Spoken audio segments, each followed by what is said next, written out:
everybody, and welcome to the latest episode of Falling Upwards, the podcast where you get to enjoy failure and things going wrong, because it's good to let things go wrong sometimes. With me, as always, is my wonderful, lovely co-host. We're not doing alliteration again this week. We have Maddie Armstrong with me. How are you, Maddie? I am really sweaty. Very sweaty. That's how I'm doing. Well, we have another wonderful special guest with us today, Phuong Kubacki, who is an actress extraordinaire. If you haven't seen her work already, go Google her right now. It's fine to Google while you're listening to this. That's why you're listening to this. Go look up her stuff. We're delighted to have her on today. Hi, Phuong. How are you doing? I'm doing great. Thanks for having me, ladies. Not at all. Where are you based right now? Yeah, I'm actually currently in Chicago right now, and it is pretty hot. I kind of bounce all over the place. I have a little bit of a nomadic lifestyle, but right now for the week, I'm in Chicago in a hotel, and the humidity is high, and it is hot here as well. But they say that, being in a sauna can be one of the healthiest things for you because you're like sweating things out. So I'm just pretending that this is a similar sauna situation, that we're just sweating out impurities and stuff. So well, as always, we like to kickstart our episodes with a little bit of an icebreaker, just to get our guests to relax, to let their inhibitions go, with our segment called Mad News, where Maddie brings her favourite news item or anecdote of the week. Maddie, what do you have for us this week? Okay, so sometimes when it's just me and MA, I come out with a really stupid little story, but I thought I'd make it more general today because we have a special guest on. So, Phuong, how's your eyesight? ooh, my eyesight could be a little better. I was actually thinking about getting LASIK. Really? It's getting worse by the day. It's getting worse by the day.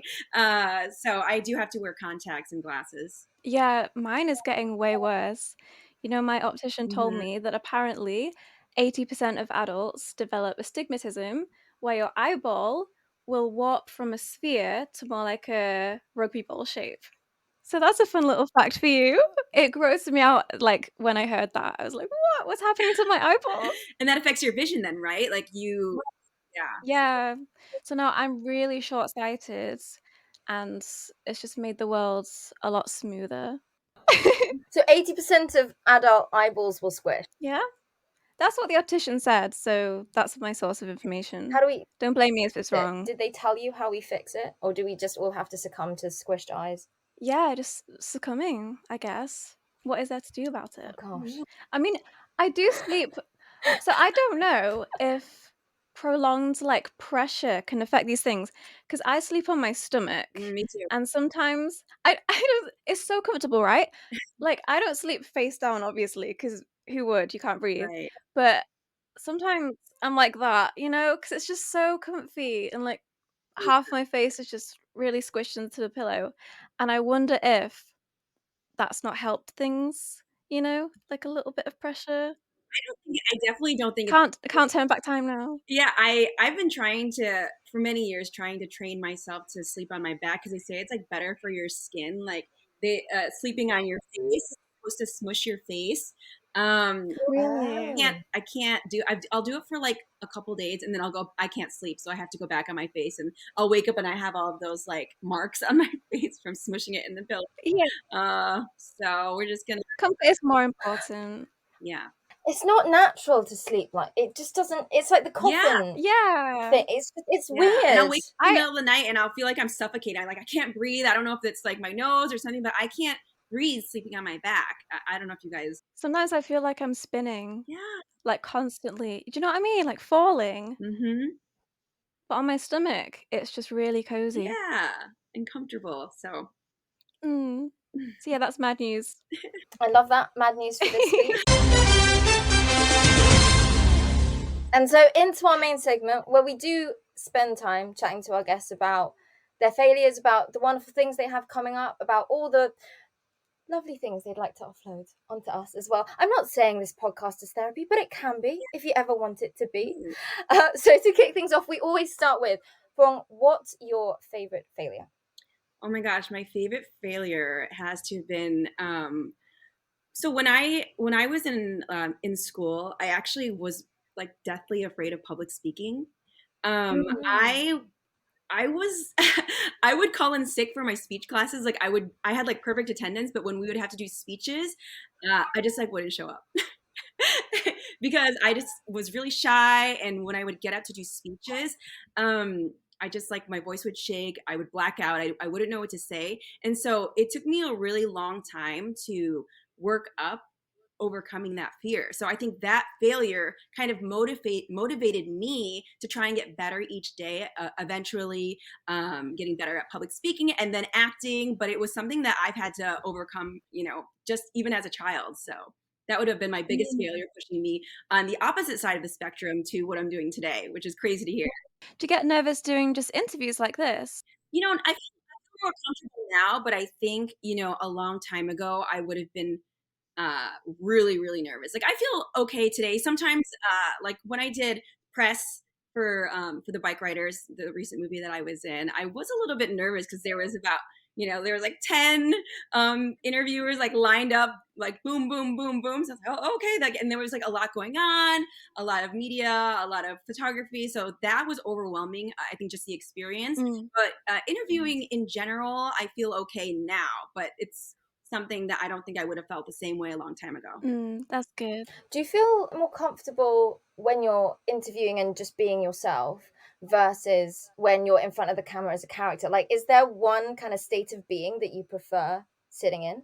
I think it really depends. It depends on the role. It depends how comfortable I am. I would say most of the time I feel more comfortable being other people because it's something that you practice, a million times. And so when you get there, for me, I know that when I am the most prepared, or it's something that I've done consistently over time, I feel really good about, performing. So usually when I get to set, I've done it several times, and so I know what I'm doing.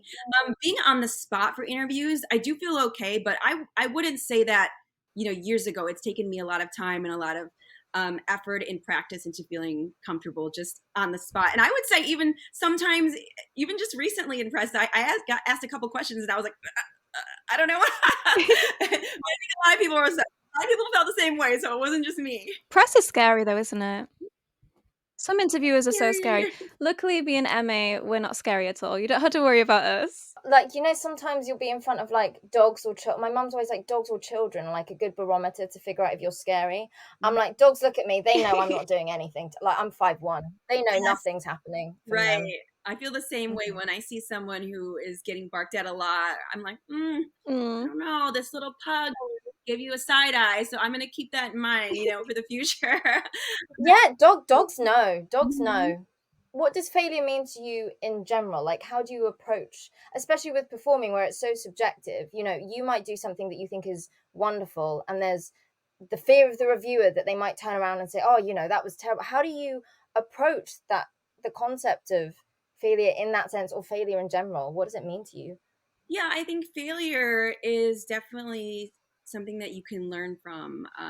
And, in the beginning, I think failure can really hurt your ego, and it can kind of, kind of let you know that maybe you're not ready for the next step, but it also teaches you a lot of things. And so for me, failure has taught me, okay, what's not working?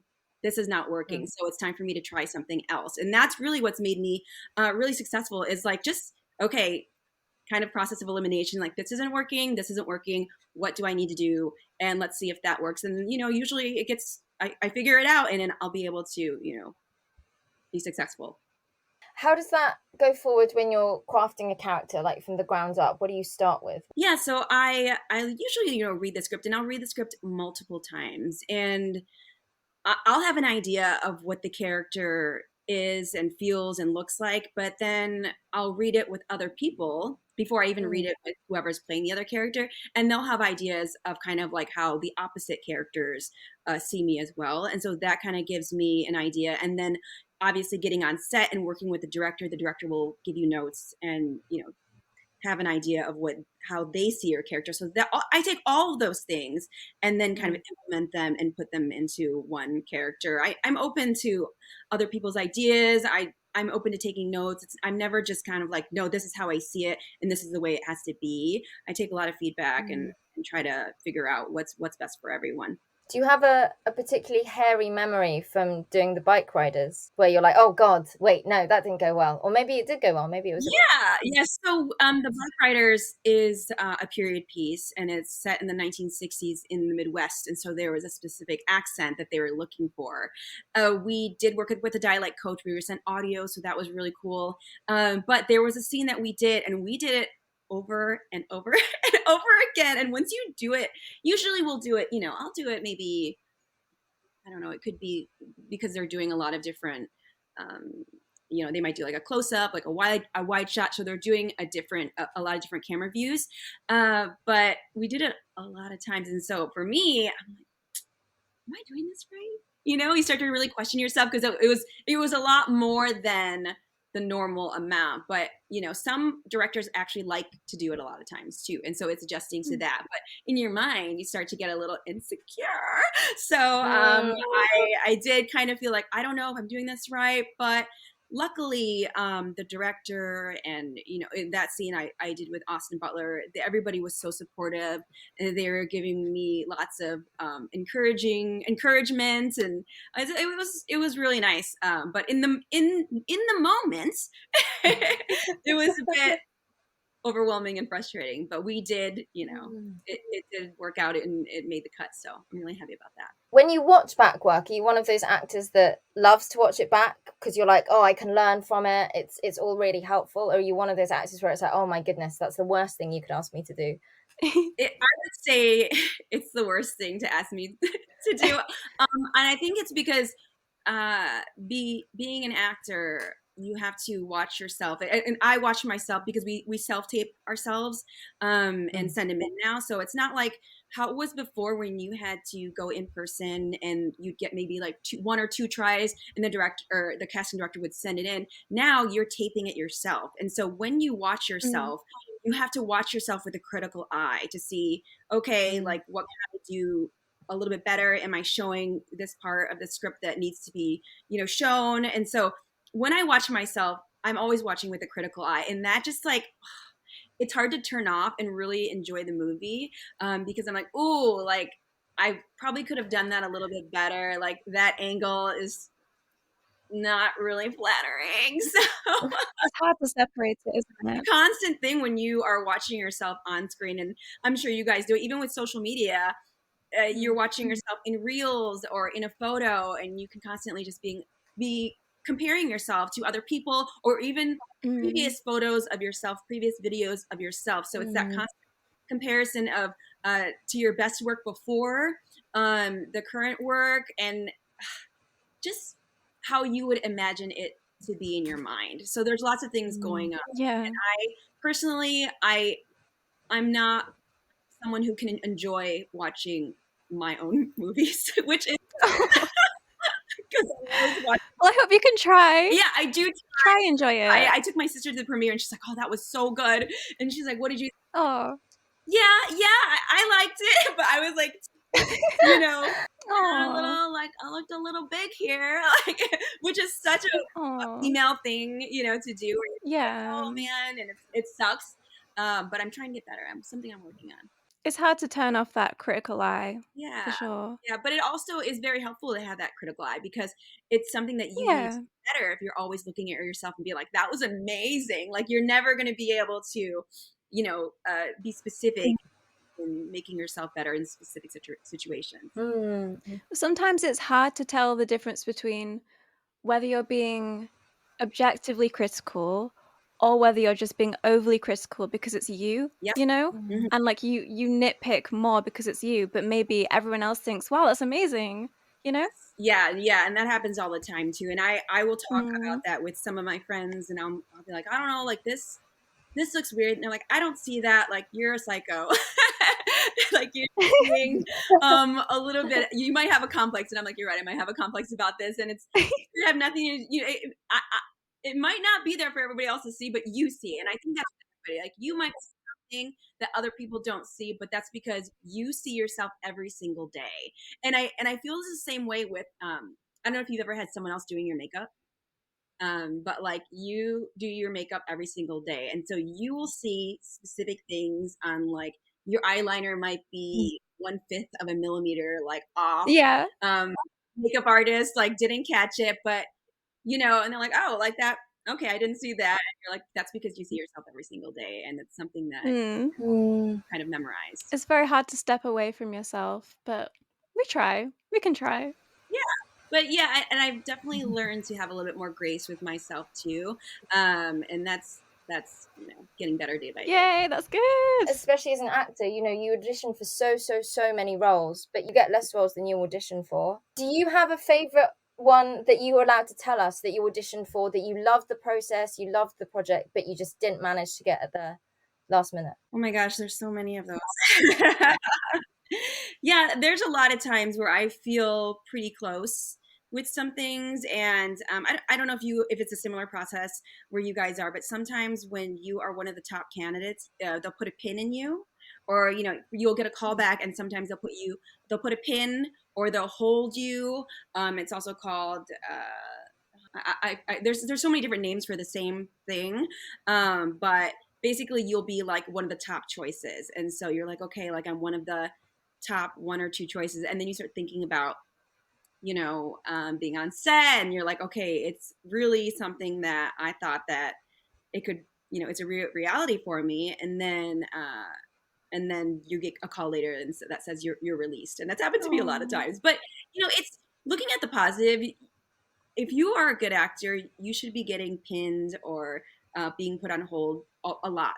It should be something that has happened all the time if you're sending in good, consistent work. So for me, I've started to look at it as a positive sign that I'm on the right track. But it can be hard if it's something that you are super excited about, and if it's a project that's kind of been on your wish list or on like your vision board or things like that. So those things can hurt. But you have to, after being in the business for a while, you kind of get used to it, and you just have to move forward and look forward to the new auditions coming in. Got to keep your eyes forward, haven't you? Yeah, because if you sit there and hold on to an audition that's passed, it's going to affect the future auditions and your mentality, because it's how long can you really hold on to it? I'll give myself a couple days to kind of mourn it, sit in bed, eat all day, but ultimately I have to move forward. With the Bikeriders coming out, well, it's already dropped in the US, and it's one of your biggest projects ever. When you look back on it now compared to your other experiences that you've had, doing other massive shows in the US like Blue Bloods and NCIS, all big projects, how does your experience on the Bikeriders stand out for you? Oh my gosh, the Bikeriders was definitely on another level. I mean, when I got the audition, I didn't really think too much of it, because it was 2 scenes, and I had a lot of auditions that day, so I didn't really have time to overthink my choices in the audition. I sent it in. I kind of forgot about it, and then I got a call back, and they wanted it to be in person, and I wasn't available because it was my first time attending the Emmys that day. So it was tough, because usually when I'm unavailable for a callback, I just assume that the production will just say, okay, and they move on to the next person. Like, you're not available? Okay, bye. And so I'm like, oh, okay, well, I'm not available. And it, usually I try to be over accommodating and make myself available and trying to reschedule anything for a callback, because it's number one, it's an exciting opportunity. I always want to work. But that particular day was not going to work out. And so I thought that it was done. But I did get a call about a week later, and they allowed me to Zoom, which was really exciting, because I was like, okay, I got another shot at this. This is okay. And I thought I was going to do the scene again, because usually in a callback they'll have you do it one more time for the director, and then they make a final decision. But I didn't have to do that. The director and the producers, they were all on, and they just wanted to offer me the part, directly. Wow. So that was really exciting. And yeah, I didn't have to do it. I was like ready to do it. I was in character. And it was a really fun and easy conversation. So that was really nice. But I mean, this project was definitely huge in comparison to the other projects, just because of star power. I mean, Austin Butler, Tom Hardy, Jodie Comer, we had Norman Reedus, Michael Shannon, like just tons of super talented people. Usually on a project you might get like 1 or 2, but I mean, this project was just everywhere you look, there was a amazingly talented actor around the corner. Yeah, So wow. for me, I was just excited to be in the presence of these talented actors. I'm like, I just want to absorb your energy, watch them act, watch them perform, and it was amazing. That sounds so exciting. Given how humble your roots are, growing up in the Midwest, not growing up in LA surrounded by theatre kids, anything like that, how has that shaped you as a performer? How has that shaped your attitude to the industry and everything that you do? It's interesting because being Asian, it's not really promoted to kind of go into the arts. They really want you to be, or my family wanted me to be a doctor or lawyer, kind of the usual path for Asians. And so when I went into this, it wasn't super supported. It was kind of a little bit different, and my parents were like, like, well, when you're done with that, maybe you should go back and go to medical school or something, kind of thinking it was a short-term thing. And also being in the Midwest, it wasn't really a big, Hollywood scene for me in my town. But what I did learn being Asian and from the Midwest is that hard work is number one. And if you are consistent and you put in work every single day, that you are able to do anything. I mean, my parents were immigrants, and they didn't know the English language, but they built a life, and they really really accomplished their version of the American dream. So just watching them, they really set like just a really great example for me. And so I kind of took that like, okay, as long as I work hard, and which I did, I took a ton of classes, and I kind of treated it differently than just a fun artistic venture. I put a lot of effort into the education of acting, and I think that has really helped me because I've never been someone who's been like, I know what I'm doing. I booked a few things. I've always been open to learning, and I know there's a lot more that I can learn, and I will continue to learn. Is that the biggest lesson, I guess, you would convey to like kids looking at you now wanting to follow in your footsteps? Yeah, I think that is the biggest thing that the biggest lesson for me, the biggest thing that's kind of helped me was just to continue to learn, because it's personally what I think has made me successful is just always being open and humble and wanting to be better at the craft, versus just assuming that that it's going to come easy for me, and because it hasn't. It's been really tough, but it I think as long as you put in the work, things are going to work out. It's not easy for people of color at all, is it? It's the whole industry is built against you, so It is. it's like trying to swim against the current. So I can't imagine how much more difficult that makes things for you. So it's even more incredible that you've got to where you are. You're in the Bikeriders with all these amazing actors. You've achieved so much. Oh, thank you. And you're right. It is tough, which is why I understand like where my parents are coming from, because looking on screen, it's not, they don't see, especially earlier in the years, there wasn't a lot of people of color on screen, and it's gotten a lot better. But right now, I think the statistics are for Asian Americans, it's only 2% of Asian Americans that are on screen as leading roles in TV and film, which Wow. is not great. I mean, we're going into that knowing that, like, okay, well, the only way that I could even really be competitive is to be better than everyone else, or do my best work.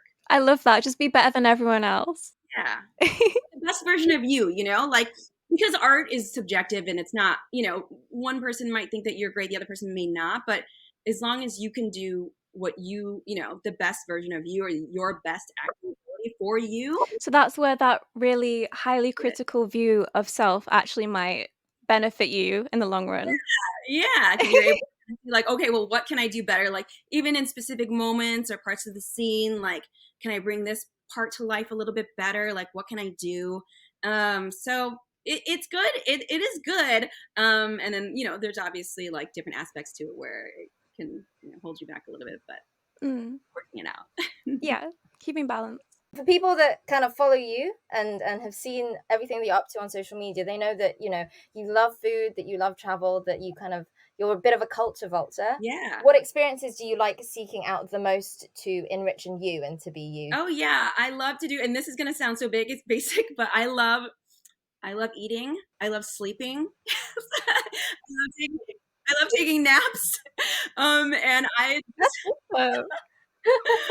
enjoying myself on the day-to-day, going out to eat, I think, which everybody does, but I love food a lot. Like I wake up thinking about food. I wake up thinking, like, if I go to a new city, I'm like, okay, like, well, where are we gonna eat? Like where, like that's the first thing, like and find out like any cool restaurants that we can go to where we can try new things. And it doesn't have to be like Michelin star restaurants. I just food, good, delicious food excites me. And so I just like to, and I don't really post a ton about food, but sometimes I do, but usually I eat it too fast and I can't remember to take a Are you more of an eater or a cooker, or are you like both? I am more of an eater. I will cook. I'm getting better at cooking because I know it's healthier and more cost effective. And my husband, he loves a home cooked meal. So I'm trying to do that. But for me, if it's too many ingredients, like it's too much. You know, I have to like less than 10 ingredients is ideal for me, and easier for cleanup. It just needs to be an efficient process. Just like throw some stuff in, I can cook it, and then we'll have some leftovers, and that's. But if it's I can't go too complicated because then by then like you're spending all this money on ingredients, and I'm like I probably could have saved money going out to eat, and I didn't even have to clean up after myself. So. So much time that goes into it. You could be spending like 2 hours working on a meal that will take you 10 minutes to eat, you know? And sometimes it's not even that good. I'm like, it was like me. No. I'm like, oh, it wasn't that great. Do you have a favorite dish to cook? Do you have one that is like, you know, if somebody's coming around, you can cook it and it's okay?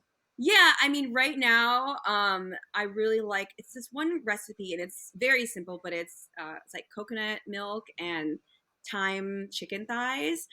So it's healthy and it's easy. And I mean, you just kind of pan fry the thighs a little bit and then throw it in the oven with a bunch of butter and coconut milk and the thyme, and it's so good.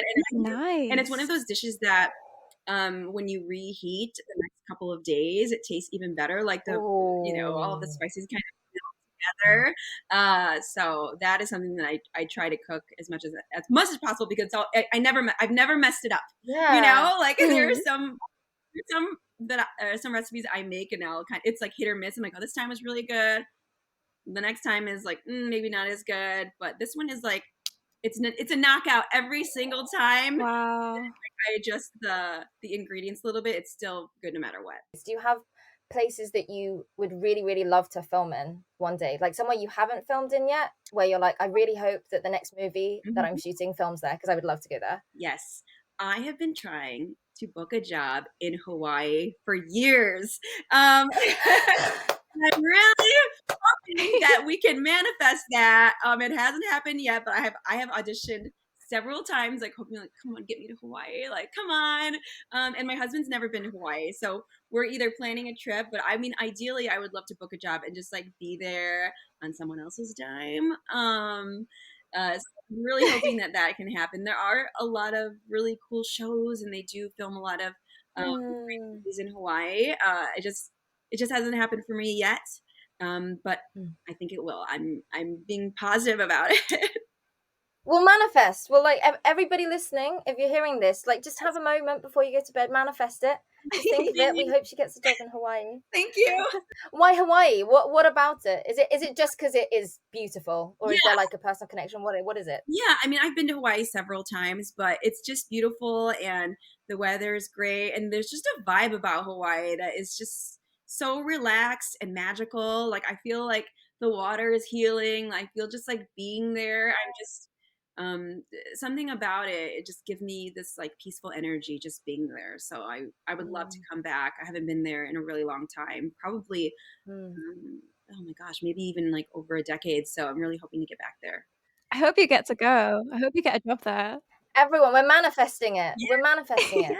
Put it on the board. We'll all manifest it. You'll have all these people manifesting it for you. Thank you. We move on very gently into kind of our little ending segment that we always have, which is called the exchange. You know, part of falling upwards is the joy of just enjoying things, not because they have to be perfect, not because they have to give you some wonderful end game or side hustle, but just because you love it. When we don't have guests on, we talk about Star Wars and nerd stuff, and me and Maddie loves horses, and we have a great time chatting about both. But whenever we have a guest on, as some of you know, we love to get them to offer something that they love, that they would love all our listeners to check out. So Phuong, what would you like to offer in the exchange this time? So something that I don't know if you guys seen it recently, but I really enjoyed watching Baby Reindeer on Netflix. Have you guys seen that? Wow, it's so good. I haven't seen it. What is it? It's a show about this guy who has a stalker, and it kind of goes through, kind of what happens with that. But what's interesting to me is that the actor who plays the person getting stalked, the lead character, is actually the real person who that happened to. Really? Yeah. So he, that happened to him, and he was motivated to write a story about himself, and then pitched it and got that on Netflix, which I thought was so cool. So it's a different kind of show. I really do recommend anybody who hasn't seen it to watch it. Will do. That's got to be so crazy though, to reenact such a intense period of your life Yeah, on screen. of course. And I thought that it was really brave of him too, because I could see how some of the scenes are really powerful, and they can be very triggering. So I'm hoping that has, not held back his healing journey, and has helped him cope. You never know how things like that could affect your state of mind. As somebody in the public eye, do you ever worry about that yourself, where it's like, obviously loads of people follow you, some people look up to you, some people are just there because they enjoy what you're putting out. Do you ever worry about that kind of parasocial relationship yourself? I do sometimes. I mean, I've had a couple interesting, social media things where people are messaging you consistently, or, even just people knowing where you live and stuff can be really scary. But, we just have to kind of take it for what it is, and hope that people aren't going to cross any lines. Say when you're posting content or something like that, do you consciously go, actually, this one is too personal, like that's something that could be a risk for me if I post that? Or do you actually just choose to, how do you maintain that distance? Yeah, I definitely have a boundary with certain things. Like there are things that I feel comfortable posting. I will post mostly about work, and maybe I'll post, a little bit of family here and there, but I don't get too personal. Sometimes, even with my friends, I have a couple friends that are content creators as well, that if they start posting, a lot of stuff, a lot of personal stuff, people feel way too comfortable with them. Which is good in a sense, because you build that connection with your audience, and you want them to feel comfortable with you, and you want to build that connection, but at the same time, you don't want them to cross boundaries where they feel comfortable sending you inappropriate messages. So I'm trying to be more aware of that when posting, but also you can't control what other people are doing. You can only control how you react to things. But it can be frustrating. Maddie and I, we talk about this a lot, between us and with our guests as well, because you can't escape kind of how powerful social media can be, and how much it can do, so much good in some senses, to put out messages that would necessarily be disseminated. But then at the same time, you do get that sense of, what if somebody thinks because they can like my photo, that suddenly that means that we're friends? Or it's literally like what happens in Baby Reindeer, because if you see someone perform, does that mean that you know them better than somebody that hasn't? It's wild. It is wild. Yeah. And yeah, that's a great example of it, is someone that he was just being nice to her and giving her maybe a tea, and she kind of took that and ran with it, and took it too far. And I think that happens a lot. And even seeing certain people out and asking for a picture, so a lot of people, they'll see someone out and ask for a picture, and I'm pretty comfortable saying yes, but I have seen people who didn't want to take photos, and then the people get really upset, and then they react really negatively, and I know that can be tough for a lot of performers as well. So hopefully I don't have to deal with that in the future. Yeah, stay safe. Do you have a favorite fan interaction, a favorite fan story, or conversely, a crazy fan story? Yeah, I mean, I do have a lot of really cool fan stories. Like most of the time people are sending positive things. They'll send me messages like, "Oh my gosh, like I love seeing someone of Asian descent because they're Asian on screen, and so it makes them feel really inspired, and that always feels really nice." And it's, then you'll get other fan people who might do really great imaginative creative art, and they'll kind of like draw you, and so that's really cool as well. Any kind of positive reaction I find to be amazing, because anybody who takes the time to consume your content, watch you in movies, there have been people that have in smaller things where I've had maybe just like a couple lines and they followed my journey, and they have, just kind of been really supportive consistently, and that really touches my heart. So that's really nice as well. All of those things I really appreciate.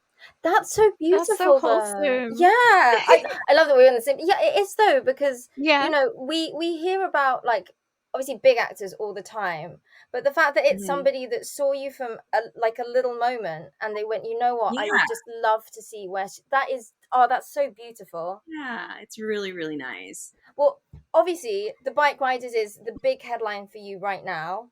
Yeah. Where would you like to go next? I guess as every actor, you must be asked, what would your dream role be? What would you like to do next? But if you could pick anything, whether even if that's creating something for yourself, what would you love to see next for you? Yeah, I mean, I love all forms of like film and TV. I love doing both. I really like comedy. I would love to do a little bit more comedic stuff. And also, and I feel like this is on everybody's list, but I want to be a superhero, guys. I want to be so we'll see if that happens. I think it would just be so fun to have a little bit of action, Mm, kick some butt on screen, but we'll put yeah. that on the vision board, and Yeah. hopefully we can manifest that. And the next time I talk to you ladies, I'll have, another story for What powers would you want to have? you. I've thought about this, but like, this one probably people don't think is as exciting, but I think the power of being invisible um is amazing. Like in real, if I could pick one to be in real life, Mm. that would be the most fun to me. Do you guys have a power that maybe you think? We were talking about this recently, and this is mostly fueled by well, basically, I had this terrible journey down to London because I live in the north and my train was delayed by 2 hours and it was Ooh, hot and just I did not like it. So my superpower would be teleportation, so I can just get down to London really quickly, not do any of the traveling. Yeah. Well, transport is expensive. Like either flying or teleportation. Get yourself around places. Get where you need to go quickly. absolutely. Like I had my fair share of delays and canceled flights, so that teleportation would come in handy. Absolutely. Would you want to fly or just like get there in a second? Oh, I mean, flying would be fun, wouldn't it? But I guess you'd save a lot of time teleporting, though. Like if you're flying, I feel like that if you're taking someone with you, it's dependent on your strength. So like I might not be able to take my it'd take a fam. physical toll. Yeah, exactly. Are you a comic book fan? Do you have a character that you actually know that you would love to play? Where you're like, if this character got made, this is for me. I that's something I have to think about. I'll have to think about that when I get back to you, because I don't really watch a lot of comic book stuff, but I there have been a couple that I have gone through and been like, okay, that looks interesting. So I'll have to. That is such a hard thing to choose one, because there's so many great comic book characters, and they all do so many cool things and have special things that they can do. So I'll get back to you on that one. That one's really good. Right. Well, we're manifesting all of these things for you. We'll make it Thank happen. We always like to end our episodes as usual with a little message for our listeners. It can genuinely be whatever you want. Sometimes they're silly, sometimes they're serious, sometimes they're inspirational. We'll start first so you can think up what you want to leave our listeners with. But Maddie, what's your parting message this week? I usually give out some very blunt bit of advice, but I think today I'll just urge everyone to help manifest Phuong to play a superhero and also have a job in Hawaii. Maybe a superhero in Hawaii. Who knows what that would look like? Two birds, one stone. Yeah. Yeah. you. I like I like it. I'm gonna leave everyone with just hydrate. It's hot. Hydrate. Drink as much as you It's so can. hot. Please hydrate. I'm thinking about this now. I feel like my skin's raisioning. Hydrate. Everyone hydrate. And our special guest, Phuong Kubacki, thank you so much for being on here. What would you like to leave everybody with today? Everybody, I would like to leave you with please wear sunscreen.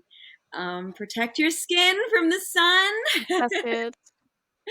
Keep that skin looking youthful, and protected of any kind of issues that you could have in the future. I think sunscreen is really important, and don't forget the neck and the arms too. In addition to the neck, People always forget their neck. That's such a thing. People definitely forget that. They do face and they do body and they just miss the neck. But what if you get to like 80 and you've got like youthful skin but then a wrinkly neck? You don't want that. There are genuinely photos of that where it's like there are people that they've moisturized really well and they've forgotten their neck, and you can genuinely see the difference. I'm like, it's burned into my brain. Yep, I see it as well. And so forget the neck and the chest too, because you want to make sure if you wear any of those like V's or any kind of that you're looking good all the way around. You're here with facts, Phuong. You're here with facts. We've heard it, everyone. Well, thank you so much for coming on Falling Upwards with us. It has been an absolute treat having you. You've been so lovely. Oh, it's been a pleasure. And everybody go and check out the Bikeriders when it gets released. It's out already in the States, and there's obviously going to be a world release as well, so definitely